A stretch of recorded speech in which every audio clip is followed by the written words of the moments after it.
Imagine you're beating your donkey, and then the donkey starts talking. Not just talking. The donkey absolutely roasts you in front of everyone. This actually happened in the Bible, and it's hilarious. Welcome to the story of Balaam and his sassy donkey. So here's the setup. There's this guy named Balaam. He's a prophet, not an Israelite prophet, just a prophet for hire.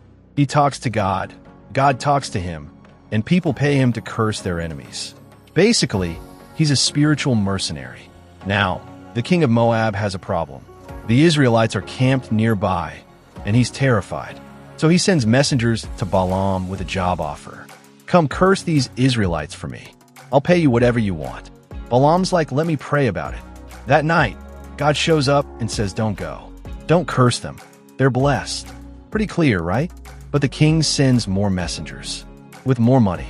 And Balaam's thinking, maybe I can negotiate with God. So he prays again. And God says, fine, go, but only say what I tell you to say. Balaam saddles up his donkey and hits the road. Now here's where it gets good. God is angry that Balaam went, even though God said he could go. Yeah, that's confusing. But apparently God knew Balaam's heart was all about that money. So God sends an angel with a sword, standing in the middle of the road. Balaam doesn't see the angel, but the donkey? The donkey sees everything. The donkey sees this terrifying angel blocking the path and goes, nope, and turns into a field. Balaam has no idea what's happening. He just knows his donkey won't stay on the road. So he beats her. They keep going.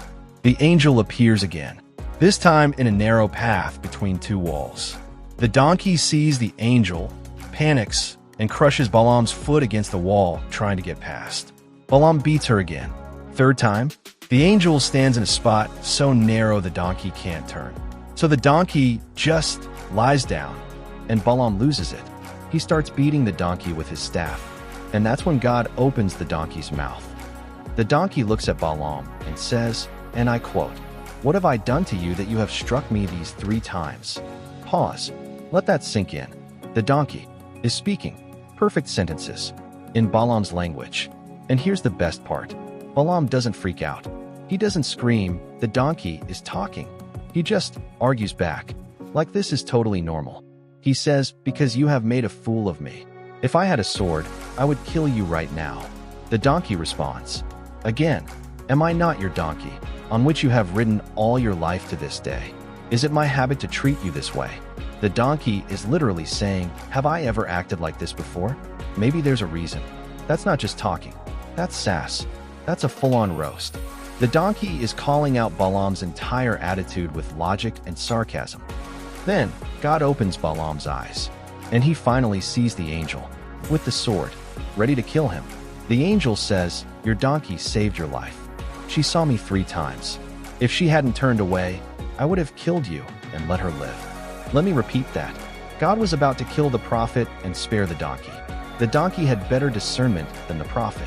Balaam falls on his face and apologizes, not to the donkey, to the angel, but still, the donkey is the hero of this story. Now, let's talk about how absolutely wild this is.